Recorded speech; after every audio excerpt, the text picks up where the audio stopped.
Chapter 22. The prophecy comes true. We were the first heroes to return alive to Half-Blood Hill since Luke, so of course everybody treated us as if we'd won some reality TV contest. According to camp traditions, we wore laurel wreaths to a big feast prepared in our honor, then led a procession down to the bonfire where we got to burn the burial shrouds our cabin had made for us in our absence. Annabeth's shroud was so beautiful, gray silk with embroidered owls, I told her it seemed a shame not to bury her in it. She punched me and told me to shut up. Being the son of Poseidon, I didn't have any cabin mates, so the Ares cabin had volunteered to make my shroud.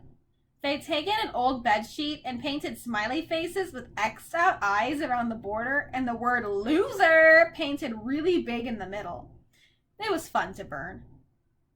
As Apollo's cabin led the sing-along and passed out s'mores, I was surrounded by my old Hermes cabin mates, Annabeth's friends from Athena, and Grover's satyr buddies, who were admiring the brand new searcher's license he'd received from the Council of Cloven Elders. The council had calling Grover's performance on the quest brave to the point of indigestion, horns and whiskers above anything we have seen in the past. The only ones who were not in a party mood were Clarice and her cabin mates, whose poisonous looks told me they'd never forgive me for disgracing their dad. That was okay with me. Even Dionysus's welcome home speech wasn't enough to dampen my spirits. Yes, so the little brat didn't get himself killed, and now we'll have an even bigger head. He'll have an even bigger head. I don't know what I was saying. Well, huzzah for that! In other announcements, there will be no canoe races this Saturday. Aww. I moved back to cabin 3, but it didn't feel so lonely anymore. I had my friends to train with during the day. At night, I lay awake and listened to the sea, knowing my father was out there. Maybe he wasn't quite sure about me yet. Maybe he hadn't even wanted me born. But he was watching, and so far he was proud of what I'd done. As for my mother, she had a chance at a new life. Her letter arrived a week after I got back to camp. She told me Gabe had left mysteriously, disappeared off the face of the planet, in fact. She had reported him missing to the police, but she had a funny feeling they would never find him. On a completely unrelated subject, she'd sold her first life-size concrete sculpture, entitled The Poker Player, to a collector through an art gallery in Soho. She'd gotten so much money for it, she put a deposit down on a new apartment and made a payment on her first semester's tuition at NYU. The Soho Gallery was clamoring for more of her work, which they called a huge step forward in super ugly neorealism.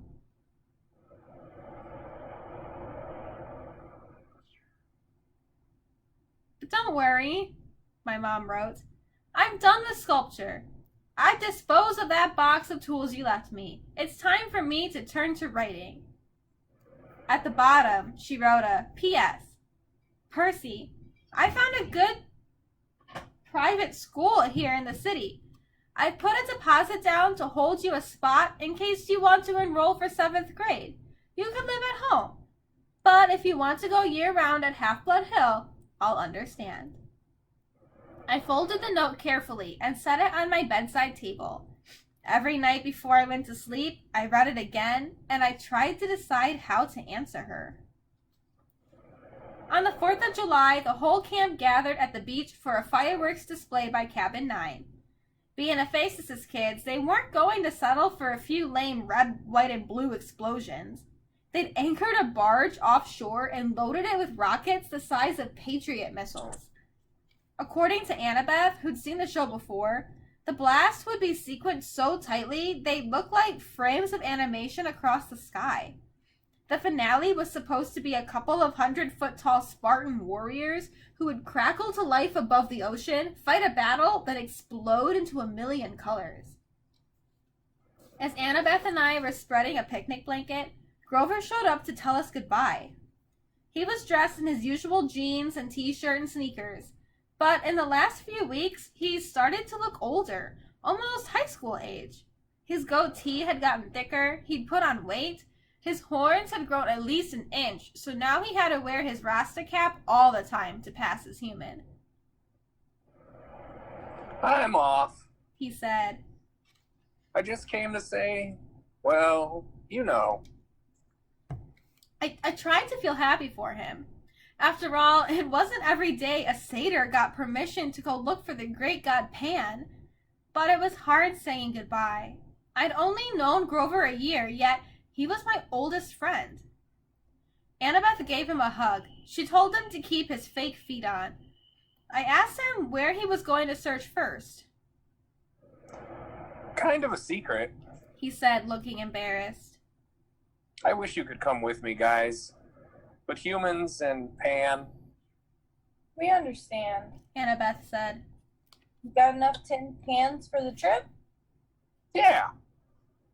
And you remembered your reed pipes? Jeez, Annabeth. He grumbled. You're like an old mama goat. But he didn't really sound annoyed. He gripped his walking stick and slung a backpack over his shoulder. He looked like any hitchhiker you might see on an American highway. Nothing like the little runty boy I used to defend from bullies at Yancey Academy. Well, He said. wish me luck. He gave Annabeth another hug. He clapped me on the shoulder, then headed back through the dunes. Fireworks exploded to life overhead. Hercules killing the Nemean lion, Artemis chasing the boar, George Washington, who by the way was the son of Athena, crossing the Delaware. "Hey, Grover!" I called. He turned at the edge of the woods. "Wherever you're going, I hope they make good enchiladas." Grover grinned, and then he was gone, the trees closing around him. We'll see him again. Annabeth said. I tried to believe it. The fact that no searcher had ever come back in 2,000 years, well, I decided not to think about that. Grover would be the first. He had to be. July passed.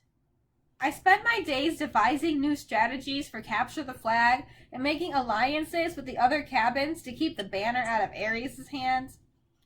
I got to the top of the climbing wall for the first time without getting scorched by lava. From time to time, I'd walk past the big house, glance up at the attic windows, and think about the oracle. I tried to convince myself that its prophecy had come to completion. You shall go west and face the god who has turned. Been there, done that, even though the traitor god had turned out to be Ares rather than Hades. You shall find what was stolen and see it safely returned. Check. 1 master bolt delivered, 1 helm of darkness back on Hades' oily head. You shall be betrayed by one who calls you a friend. This line still bothered me. Ares had pretended to be my friend, then betrayed me. Well, that must be what the oracle meant. And you shall fail to save what matters most in the end. I had failed to save my mom, but only because I'd let her save herself, and I knew that was the right thing. So, why was I still uneasy? The last night of the summer session came all too quickly. The campers had one last meal together. We burned part of our dinner for the gods. At the bonfire, the senior counselors awarded the end of summer beads. I got my own leather necklace, and when I saw the bead for my first summer, I was glad the firelight covered my blushing. The design was pitch black, with the sea green trident shimmering in the center. The choice was unanimous. Luke announced. This bead commemorates the first son of the sea god at this camp and the quest he undertook into the darkest part of the underworld to stop a war. The entire camp got to their feet and cheered. Even Ares' cabin felt obliged to stand. Athena's cabin steered Annabeth to the front so she could share in the applause. I'm not sure I'd ever felt as happy or sad as I did at that moment. I'd finally found a family, people who cared about me and thought I'd done something right. And in the morning, most of them would be leaving for the year. The next morning, I found a form letter on my bedside table. I knew Dionysus must have filled it out because he stubbornly insisted on getting my name wrong. Dear Peter Johnson, if you intend to stay at Camp Half-Blood year-round, you must inform the big house by noon today. If you do not announce your intentions, we will assume you have vacated your cabin or died a horrible death. Cleaning harpies will begin work at sundown. They will be authorized to eat any unregistered campers. All personal articles left behind will be incinerated in the lava pit. Have a nice day, Mr. D, parentheses, Dionysus, close parentheses, Camp Director, Olympian Council, number 12. That's another thing about ADHD. Deadlines just aren't real to me until I stare one in the face. Summer was over, and I still hadn't answered my mother or the camp about whether I'd be staying. Now, I had only a few hours to decide. The decision should have been easy. I mean, 9 months of hero training or 9 months of sitting in a classroom. Duh. But there was my mother to consider. For the first time, I had the chance to live with her for a whole year without Gabe. I had a chance to be at home? Oh, somebody doesn't have a good editor. I had a chance to be at home and knock around the city in my free time. I remembered what Annabeth had said so long ago on our quest. The real world is where the monsters are. That's where you learn whether you're any good or not. I thought about the fate of Thalia, daughter of Zeus. I wondered how many monsters would attack me if I left Half-Blood Hill. If I stayed in one place for a whole school year without Chiron or my friends around to help me, would my mother and I even survive until the next summer? That was assuming the spelling tests and 5-paragraph essays didn't kill me. I decided I'd go down to the arena and do some sword practice. Maybe that would clear my head. The campgrounds were mostly deserted, shimmering in the August heat. All the campers were in their cabins packing up or running around with brooms and mops getting ready for final inspection. Argus was helping some of the Aphrodite kids haul their Gucci suitcases and makeup kits over the hill, where the camp's shuttle bus would be waiting to take them to the airport. Don't think about leaving yet, I told myself. Just train. I got to the sword fighters arena and found that Luke had had the same idea. His gym bag was plopped at the edge of the stage. He was working solo, wailing on battle dummies with a sword I'd never seen before. It must have been a regular steel blade because he was slashing the dummies' heads right off, stabbing through their straw-stuffed guts. His orange counselor's shirt was dripping with sweat. His expression was so intense, his life might have really been in danger. I watched, fascinated, as he disemboweled the whole row of dummies, hacking off limbs and basically reducing them to a pile of straw and armor. They were only dummies, but I still couldn't help being awed by Luke's skill. The Kai was an incredible fighter. It made me wonder again how he possibly could have failed at his quest. Finally, he saw me and stopped mid-swing. Percy! Sorry, I said, embarrassed. It's okay. He said, lowering his sword. Just doing some last-minute practice. Those dummies won't be bothering anybody anymore. Luke shrugged. We build new ones every summer. Now that his sword wasn't swirling around, I could see something odd about it. The blade was 2 different types of metal. One edge bronze, the other steel. Luke noticed me looking at it. Oh, this new toy. This is Backbiter. Backbiter? Luke turned the blade in the light so it glinted wickedly. One side is celestial bronze, the other is tempered steel. Works on mortals and immortals, both. I thought about what Chiron had told me when I started my quest, that a hero should never harm mortals unless absolutely necessary. I didn't know they could make weapons like that, They probably can't. Luke agreed.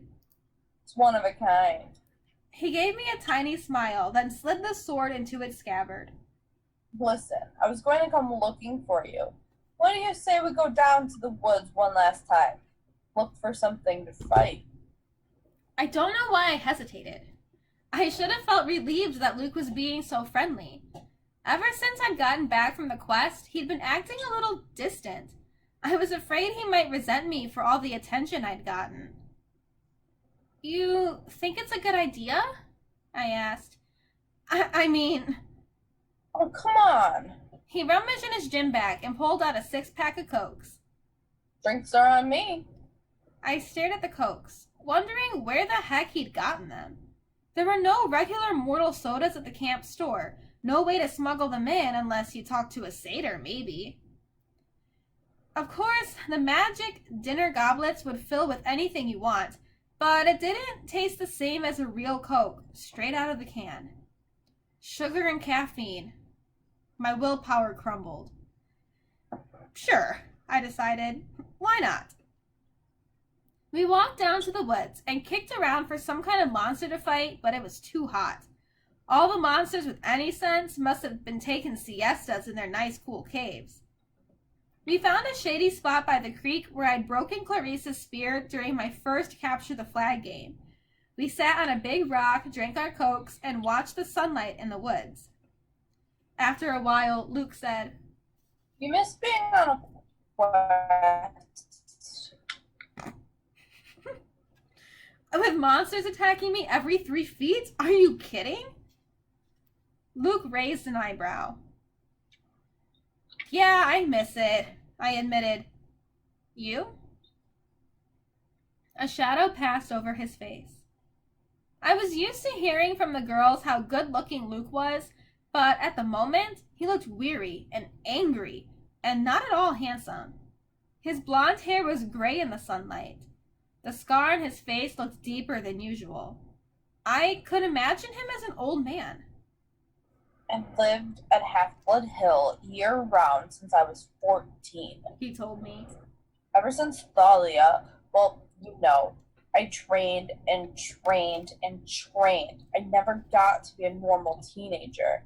Out there in the real world, then they threw me on a quest. And when I came back, it was like, okay, ride's over. Have a nice life. He crumbled his Coke can and threw it into the creek, which really shocked me.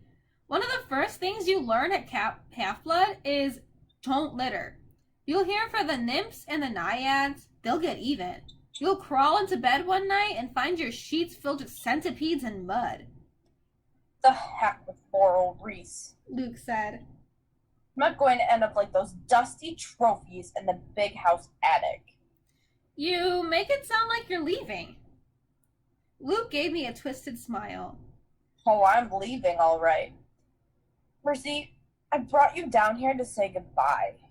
He snapped his fingers. A small fire burned a hole in the ground at my feet. Out crawled something glistening black, about the size of my hand. A scorpion. I started to go for my pen. I wouldn't. Luke cautioned. Pit scorpions can jump up to 15 feet. Its stinger can pierce right through your clothes. You'll be dead in 60 seconds. Luke, what? Then it hit me. You will be betrayed by one who calls you a friend. You, I said. He stood calmly and brushed off his jeans. The scorpion paid him no attention. It kept its beady black eyes on me, clamping its pincers as it crawled onto my shoe.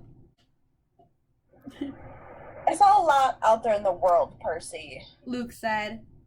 Didn't you feel it? The darkness gathering, the monsters growing stronger? Didn't you realize how useless it all is? All the heroics being pawns of the gods? They should have been overthrown thousands of years ago, but they've hung on thanks to us half-bloods.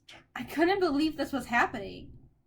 Luke, you're talking about our parents, I said. He laughed. That's supposed to make me love them? Their precious Western civilization is a disease, Percy. It's killing the world. The only way to stop it is to burn it to the ground, start over with something more honest. You're as crazy as Ares. His eyes flared. Ares is a fool. He never realized the true master he was serving. If I had time, Percy, I could explain, but I'm afraid you won't live that long. The scorpion crawled onto my pants leg. There had to be a way out of this. I needed time to think. Kronos, I said. That's who you serve. The air got colder. You should be more careful with names. Luke warned. Kronos got you to steal the Master Bolt and the helm. He spoke to you in your dreams. Luke's eye twitched. He spoke to you too, Percy. You should have listened. He's brainwashing you, Luke. You're wrong. He showed me that my talents are being wasted. You know what my quest was 2 years ago, Percy? My father, Hermes, wanted me to steal a golden apple from the garden of the Hesperides and return it to Olympus. After all the training I'd done, that was the best thing he could think of. That's not an easy quest, I said. Hercules did it. Exactly. Luke said. Where's the glory in repeating what others have done? All the gods know how to do is replay their past. My heart wasn't in it. The dragon in the garden gave me this. He pointed angrily at his scar. I got it. I did it. No one will see it, but I did it.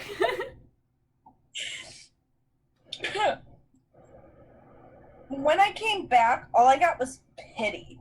I wanted to pull Olympus down stone by stone right then, but I bided my time. I began to dream of Kronos. He convinced me to steal something worthwhile, something no hero had ever had the courage to take. When we went on that winter solstice field trip while the other campers were asleep, I snuck into the throne room and took Zeus's master bolt right from his chair. Hades' helm of darkness, too. You wouldn't believe how easy it was. The Olympians are so arrogant. They never dreamed someone would dare steal from them. Their security is horrible. I was halfway across New Jersey before I heard the storms rumbling, and I knew they discovered my theft. The scorpion was sitting at my knee now, staring at me with its glittering eyes. I tried to keep my voice level. So, why didn't you bring the items to Kronos? Luke's smile wavered.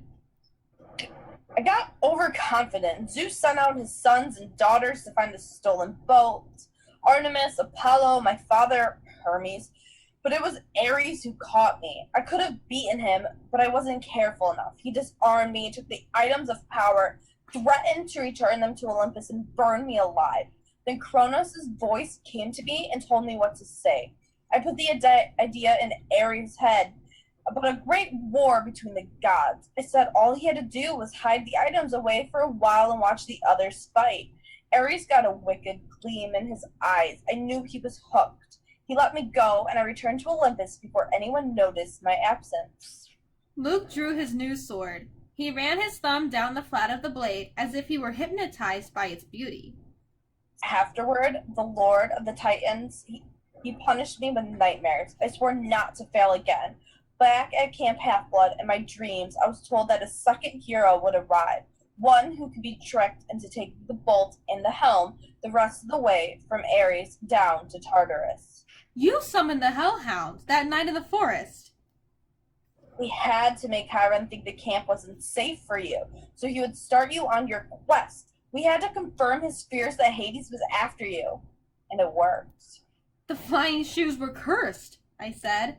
They were supposed to drag me and the backpack into Tartarus. And they would have if you'd been wearing them, but you gave them to the satyr, which wasn't part of the plan. Grover messes up everything he touches. He even confused the curse. Luke looked down at the scorpion, which was now sitting on my thigh. You should have died in Tartarus, Percy, but don't worry. I'll leave you with my little friend to set things right.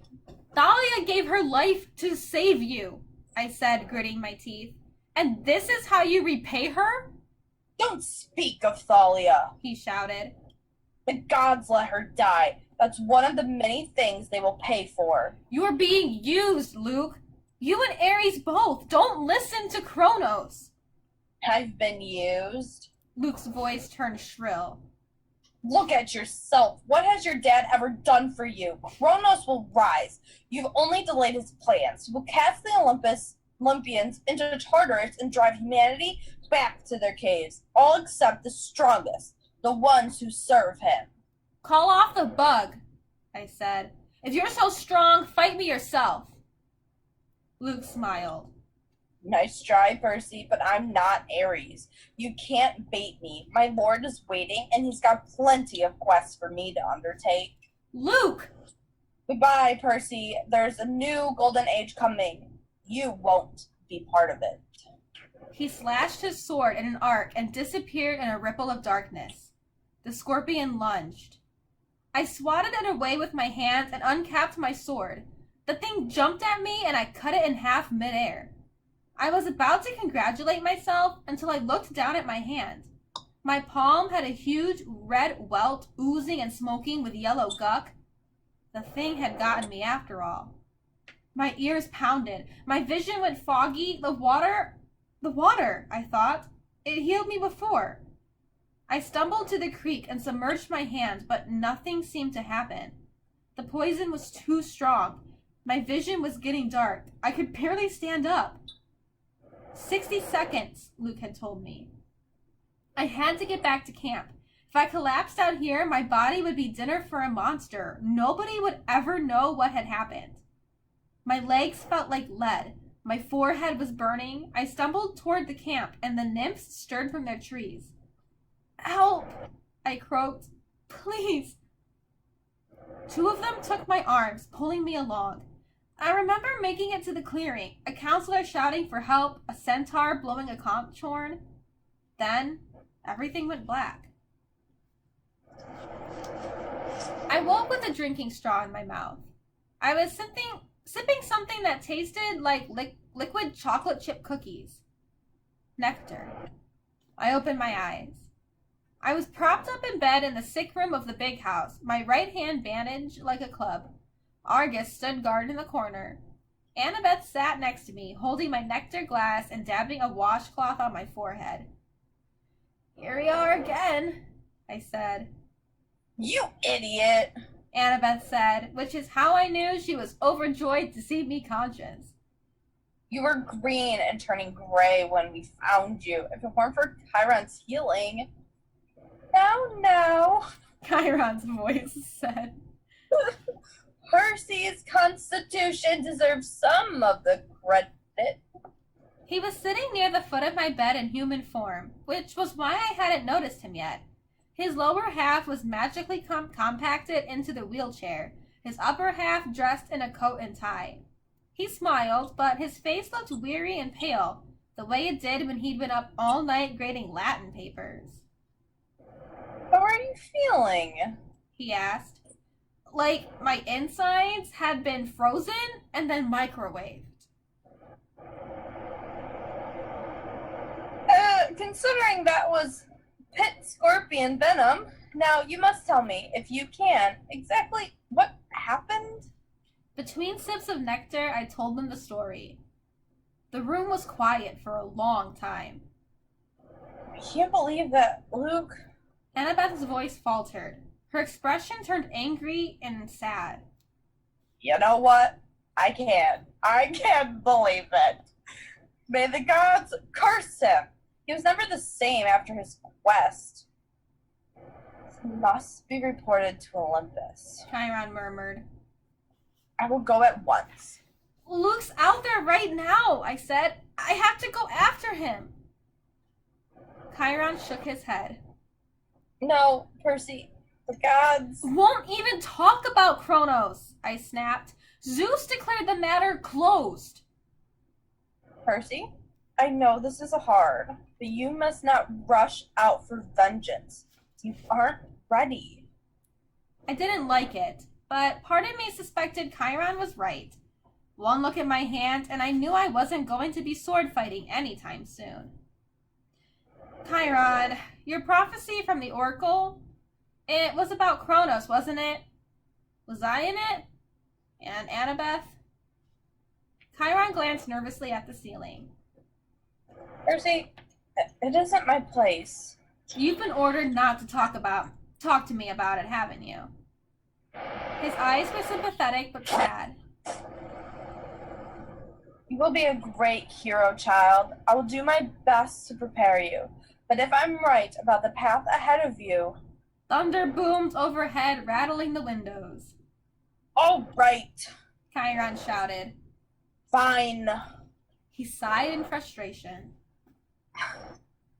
The gods have their reasons, Percy. Knowing too much of your future is never a good thing. We can't just sit back and do nothing, I said. We will not sit back. Chiron promised. But you must be careful. Kronos wants you to come unraveled. He wants your life disrupted, your thoughts clouded with fear and anger. Do not give him what he wants. Train patiently. Your time will come. Assuming I live that long. Chiron put his hand on my ankle. You'll have to trust me, Percy. You will live, but first you must decide your path for the coming year. I cannot tell you the right choice. I got the feeling that he had a very definite opinion, and it was taking all his willpower not to advise me. But you must decide whether to stay at Camp Half-Blood year-round or return to the mortal world for 7th grade and be a summer camper. Think on that. When I get back from Olympus, you must tell me your decision. I wanted to protest. I wanted to ask him more questions, but his expression told me there could be no more discussion. He had said as much as he could. I'll be back as soon as I can. Chiron promised. Argus will watch over you. He glanced at Annabeth. Oh, and my dear, whenever you're ready, they're here. Who's here? I asked. Nobody answered. Chiron rolled himself out of the room. I heard the wheels of his chair clunk carefully down the front steps 2 at a time. Annabeth studied the ice in my drink. What's wrong? I asked her. Nothing. She set the glass on the table. I just took your advice about something. Do you need anything? Yeah. Help me up. I want to go outside. Percy, that isn't a good idea. I slid my legs out of bed. Annabeth caught me before I could crumble to the floor. A wave of nausea rolled over me. Annabeth said, I told you. I'm fine, I insisted. I didn't want to lie in bed like an invalid while Luke was out there planning to destroy the Western world. I managed to step forward, then another, still leaning heavily on Annabeth. Argus followed us outside, but he kept his distance. By the time we reached the porch, my face was beaded with sweat. My stomach had twisted into knots, but I had managed to make it all the way to the railing. It was dusk. The camp looked completely deserted. The cabins were dark and the volleyball pit silent. No canoes cut the surface of the lake. Beyond the woods and the strawberry fields, the Long Island Sound glittered in the last light of the sun. Hey, Perseus, what you doing? Annabeth asked me. I don't know. I told her I got the feeling Chiron wanted me to stay year-round, to put in more individual training time, but I wasn't sure that's what I wanted. I admitted I'd feel bad about leaving her alone, though, with only Clarice for company. Annabeth pursed her lips, then said quietly, I'm going home for the year, Percy. I stared at her. You mean to your dad's? She pointed toward the crest of Half-Blood Hill. Next to Thalia's pine tree, at the very edge of the camp's magical boundaries, a family stood silhouetted. 2 little children, a woman, and a tall man with blonde hair. They seemed to be waiting. The man was holding a backpack that looked like the one Annabeth had gotten from Waterland in Denver. I wrote him a letter when we got back. Annabeth said. Just like you suggested. I told him I was sorry. I'd come home for the school year if you still wanted me. You wrote back immediately. We decided we'd give it another try. That took guts. She pursed her lips. You won't try anything stupid during the school year, will you? At least, not without sending me an iris message. I managed to smile. I won't go looking for trouble. I usually don't have to. When I get back next summer, She said. we'll hunt down Luke. We'll ask for a quest. But if we don't get approval, we'll sneak off and do it anyway. Agreed. Sounds like a plan worthy of Athena. She held out her hand. I shook it. Take care, seaweed brain. Annabeth told me. Keep your eyes open. You too, wise girl. I watched her walk up the hill and join her family. She gave her father an awkward hug and looked back at the valley one last time. She touched Thalia's pine tree, then allowed herself to be led over the crest and into the mortal world. For the first time at camp, I felt truly alone. I looked out at the Long Island Sound, and I remembered my father saying, "The sea does not like to be restrained." I made my decision. I wondered if Poseidon were watching, would he approve of my choice? "I'll be back next summer," I promised him. "I'll survive until then. After all, I'm your son." I asked Argus to take me down to cabin 3 so I could pack my bags for home.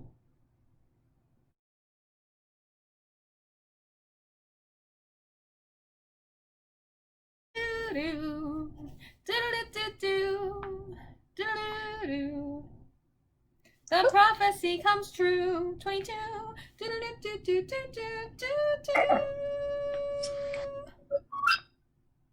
What have I done? That is not how the chapter starts. Did you just stop? What? Did you just stop abruptly? I thought this thing shut off. No, I probably just stopped abruptly.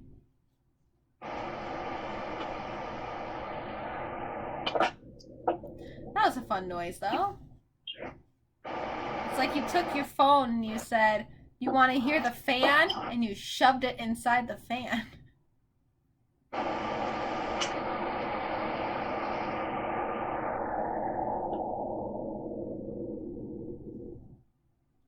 Did we lose TV? All right.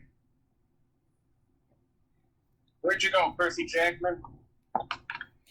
Percy Jerkman. Peter Johnson. Peter Where Johnson. am I putting this book?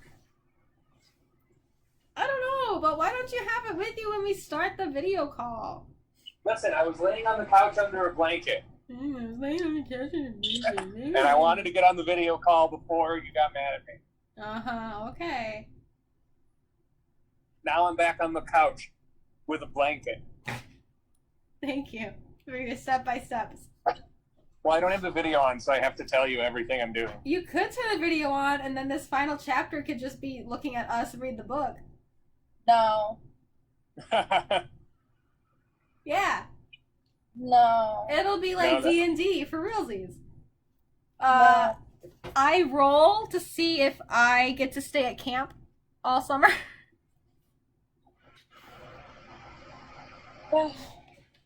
You fail. Ha, nat 0. Critical failure. I know what you probably said, but it sounded like you said pickle failure, and I love it. Nat 0, pickle failure. I did get to stay at camp, and I was attacked by pickle.